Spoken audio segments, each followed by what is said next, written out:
In the name of the Father, Son, and the Holy Spirit, one God, amen. Good morning. So, this Sunday and next Sunday is the last Sunday of the Coptic year of 1732. We refer to it, you hear a lot about it in the Synaxarium when they say 70 or something AM. AM stands for Anno Martyri, which is the year of the martyrs. Anno Martyri, the year of the martyrs. And that calendar starts in 284. So whenever you want to know what year, what Coptic year that we're in, you take the year that we're in, 2016, take away 284. Why 284? Because 284, that's the year that that started the Anno Martyr. It was basically, it was the era of Diocletian. Diocletian was one of the murdered the most Christians. When the martyrs of Alexandria will win by a lot.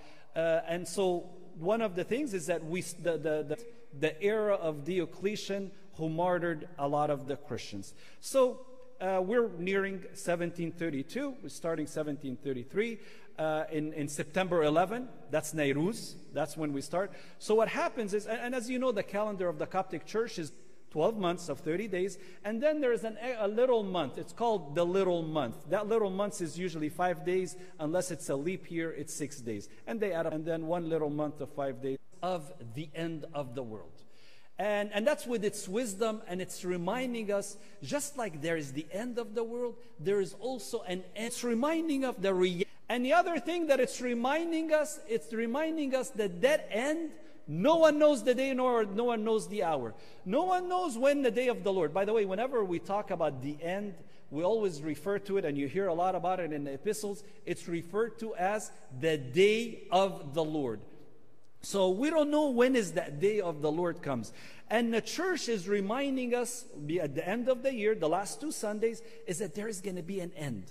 So there's one verse that I would like to focus on today. And then we heard the gospel, and basically it's telling us that, you know, towards the end, be careful. The biggest thing that's going to happen at the end is that there's going to be a lot of deception. People will be deceived like no tomorrow, deceived with false prophets, deceived with all sort of stuff. And the goal of that deception is to cause them to apostate. Apostate meaning leaving their faith, leaving Christianity. And their goal is to shake them. And you see that. You see that very much today. You know, a long time ago, when you hear somebody leaving the church, that was a huge thing. That was a huge thing. Today, there is a lot of people, not only in America, but all over the world, they're going to atheism, and they're leaving faith. And so the and this is a sign of the end, that apostasy will be great. There will be a lot of deception. A lot of people will be deceived and leaving the faith. The one thing that I wanted to focus on is that verse that says, it says in chapter, it's Mark 13, chapter 13, verse 13. And it says, "But you, he who endures to the end shall be saved." Let me read it again. It's part of the verse. Mark 13, 13. It says, "He who endures to the end shall be saved." So in other words, he who keeps up his faith to the end, you'll be saved. I want you to imagine Michael Phelps, swimmer. Can you imagine him starting in the Olympics, and he's swimming really hard, and then he starts thinking about, oh, what am I going to do after this? And then all of a sudden he kind of derails. Do you think he'll win? Or what is his goal? His goal is that he's focused completely 100% enduring to the end of the race in order for him to get that medal. And by the way, you notice that, they always bite the medal at the end. And that was because in the old days to check if it's real gold or not. That was the thing. So that was in his mind. His goal is the medal, and he's thinking. So his goal in his swimming is that endure to the end. So let's talk about how we are to endure in our spiritual life. One thing that we need to understand is that life is full of richness, full of joy, full of goodness. We enjoy a lot of things in our life. We enjoy friendship. We enjoy good food to eat. We enjoy, some things that we drink that we enjoy. Kids love soda because of sugar or whatever. We enjoy smells, aromas, cologne, and things like that. We enjoy adventures. We enjoy exhilarating things. We enjoy fellowship. We enjoy parents. We enjoy siblings. There's a lot of enjoyment in life. But the reality of life also, there is a lot of suffering. There is a lot of trouble that comes with life. Sometimes there is going to be disappointment in life. There is pain, there is suffering, there is grief, there is disaster. We don't need to go far. Look at Italy, earthquake. All of a sudden, no one knew that was going to happen. Look at Louisiana. No one knew there was going to be floods and so on. A lot of people died. So there is sufferings and there's unknown. There is sometimes people could be, have a life course this way, and all of a sudden something, a curveball comes to them, and what they were aiming at, all of a sudden now it's reshuffled, and their priorities is reshuffled, and so on. So there's sickness, there's injustice, there's difficulty, there's broken dreams, there's broken homes, broken lives, and unfortunately broken marriages that impact many generations down. So yes, there is good. But yes, there is a lot of suffering too. So the question for us as Christians, it's easy, very easy to deal with the good. It's very easy to accept the good stuff and the traveling and the enjoyment of life. But how do we endure the stuff that really it's very hard? And if you find a lot of people, work very hard to cope with the circumstances and adjust and so on. And we know that there's a lot of that in our life. And the more people that you deal with, the more people you encounter, the more probability that you'll have more issues and so on. So how do we endure? The gospel is telling us towards the near of the end is that it's telling us, keep the pace, endure to the end, don't let go, and so on.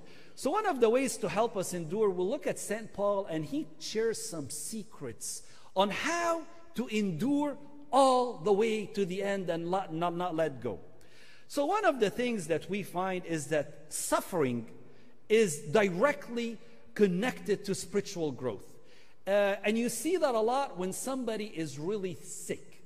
When I go visit people that are terminally ill, so they know they'll be departed, one of the things that you'll find that a lot of them have a lot of peace in their heart. In spite of what they're going through, and they know that they're terminally ill, and a lot of people actually that visit people that are terminally ill, the visitors change their lives because of how peaceful they are. And what is the secret when somebody that is sick and he knows he's terminally ill and he has full peace with him in his heart, even though he knows that he's going to depart at any moment?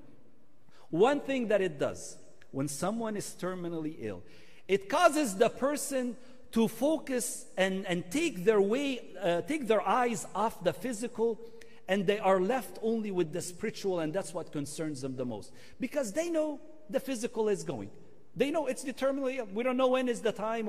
So this is one thing that we learn is that, but also in that suffering, it directly connected to the spiritually growth. So growth. A lot of times it's the trials is a physical way of helping us to strengthen our spiritual life. Another thing is that, when somebody looks at the trouble as whatever he's going through, is that he values the spiritual strength over the physical. When somebody is ill, the physical is going. So he focuses a lot on the spiritual. And he focuses more on prayer. You'll find that the person that is knowing that he's going to be departed terminally ill, he calls his father of confession. He starts confessing everything on his heart. He's getting ready to depart because he knows the end is near. So this is a lesson for us, and the lesson for us when the Coptic year is ending, church is reminding us, be ready. The end will come. You're not going to live forever. No one is going to live forever. And the question is, are you ready or not? So one of the ways to help us endure and to keep this is to continue and looking at the bigger picture, looking at the future more than the present also. So this is the second secret, is valuing the future over the present. And you see that in 2 Corinthians 4:17. Let's read a little bit from 2 Corinthians chapter 4, verse 17. St. Paul, this is the lessons that we get from St. Paul. It says, for our light affliction. By the way, just want to tell you that this man that he's referring light affliction, this man was flogged 5 times. He was shipwrecked. He was stoned. He was rejected. He was imprisoned. He's gone through a lot. St. Paul has gone through a lot. And here he's looking at it and he's saying, for our light affliction. So he refers to all this suffering and he looks at it as a very light affliction. For our light affliction, which is but a moment. In other words, he's looking at whatever he's going through in his life, the shipwrecking, the stoning, the flogging, and all this. These are going to last for a moment, and they're light affliction. For our light affliction, which is but for a moment, is working for us a far more exceeding an eternal weight of glory. In other words, he's looking at these light afflictions, all the stuff that he's gone through, as very light and very momentary. And by the way, when you look at St. Paul's life, it was this stuff was going on throughout his life. But he looked at the whole thing as momentary. And this is important that we look at it. Am I going through sicknesses? Am I going through whatever going? You want to look at it as and value the future more than the going through is that it's light afflictions for the future glory. So in other words, it's when you look at it that way, it causes you to tower above all these troubles. Because you look at it, well, what's going to happen to me? Going to be my life taken away? Well, there is bigger glory. So he looks at the future, values the future more than the present. And it causes you to be above things. And the more struggle and the more strife that the person goes through, he says that it causes him far more exceeding an eternal weight of glory. And then in verse 18 he says, while we do not look at the things which are seen, but at the things which are not seen, which is the future, seen are temporary, but the things which are not seen are eternal. So one of the secrets to help us endure is to always look at the future, look at the glory. And by the way, we do that a lot in our life. A pre-med student, and he's studying really hard for his boards and for his exams and so on. Is there a lot of suffering? Is there a lot of sleepless night? Is there a lot of, focusing on work and completely enduring to the end? Yes. But what causes someone to go through that? And one of it is because that student looks at the future. Looks at the future. Yes, it's momentary affliction. Yes, I'm going through a lot of studying. Yes, but I'm gonna endure. Why? Because I'll be graduating and working in that profession and helping people, and also making a reasonable money to support my family. So you're always looking at the future. We at the sufferers, the struggles that we're going through, these are light, momentary affliction that will come. So one of the ways is that, and what St. Paul did is he kind of put it in a scale. In the old days, what they used to do is they used to put, it's like a piece of metal with 2 little buckets. And what they did is that they, to weigh things, they put things in this basket, and they put things in this basket. If they're equal weight, the basket is fine. When it's not, we don't know that because we all stand on a scale and it gives us a number. In the old days, it wasn't like that. So what they used to do is that if there is more weight on this side, the scale will tip to this side. What St. Paul did, he looked at the world and he said, yes, there is affliction. Yes, there is suffering. Yes, there is pain. Yes, there is persecution. But the future glory tips it.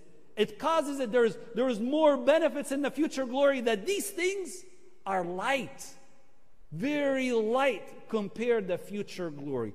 So one of the things that helps us endure is always look at the future.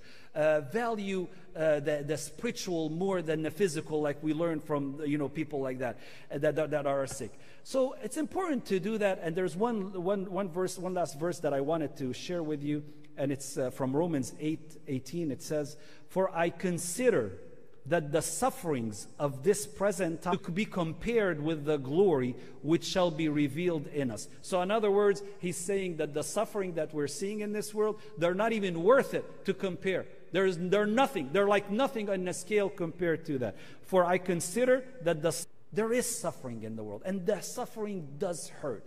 The rejection does hurt. So we're not under. We're saying is that when you tip it in a scale and you put it in a scale, you'll find that the glories are much greater. From the gospel, it telling us, endure to the end.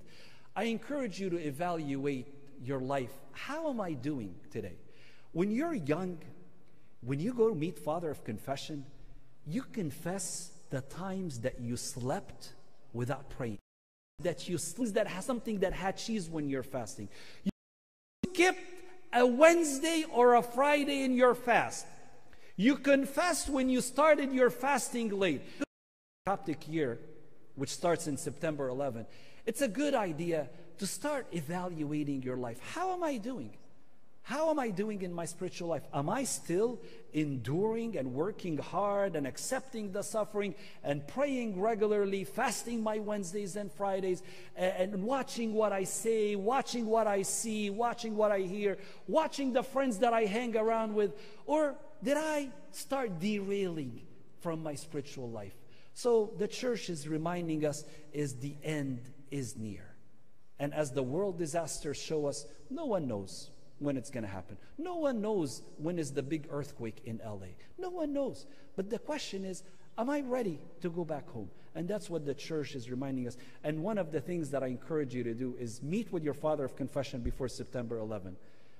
Make it a point. Start evaluating. Start making changes in your life. If you're derailed, that's fine. You're still living. You have hope to make a U-turn and come back, repent and confess, and go back on track until the end comes. So I pray that God blesses us all with endurance, and I encourage you, part of your regular prayer is that for the Lord to help each one of us endure to the end. So your regular prayer is, Lord, help me to endure to the end. Every time you pray, ask, Lord, please help me to endure to the end. And if I'm derailed, help me to come back and continue.